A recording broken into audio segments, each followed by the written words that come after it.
Demak, aziz do'stlar, hurmatli mehmonlar, avvalambor assalomu alaykum. Agar malol kelmasa, o'rnimizdan turgan holda guldiroq qarsaklar bilan kelin va kuyovimizni qarshi olamiz. To'ylar muborak bo'lsin, marhamat. Uni diydori mani oromim, ko'rib dilim quvonar dildorim. Sevgisi kulgusida oshkorim, o'zingdan o'zga bo'lar ozorim.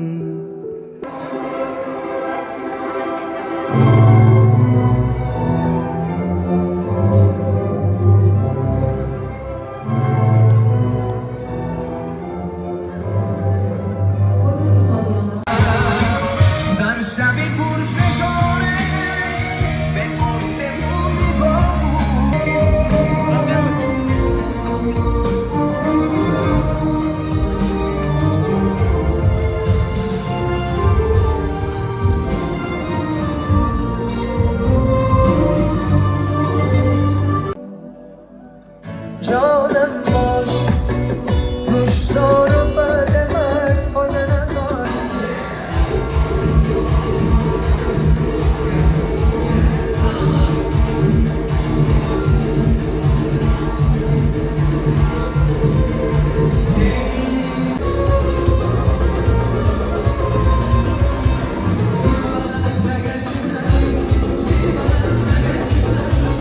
Barchalaringizga xayrli kech.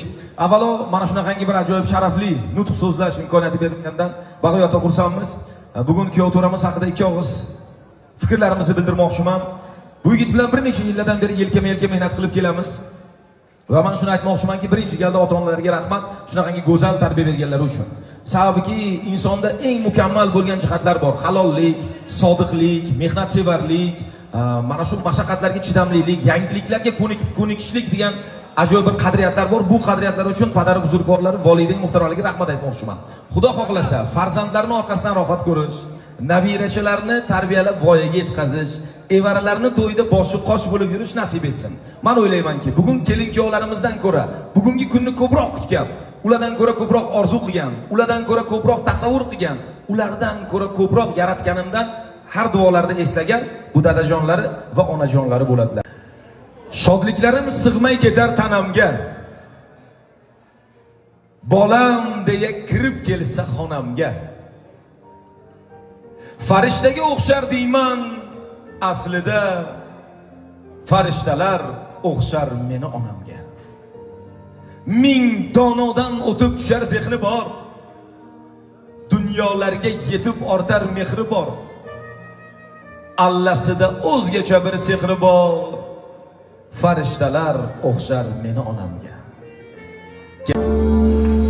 Ona aziz, muqaddasdir, nozik xilqat hech shubhasiz. Ona zamin kabi bizsiz, siz ham ulug', siz ham aziz. Ona aziz, muqaddas ona. Ona aziz, muqaddasdir, olamcha olamdir siz. Ona jonim, jonim onam, mehribonim, farishtamsiz. Ona aziz, muqaddas ona. Ayşon ishqidan bilan shomlik mehmon oson, marhamat.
ichimda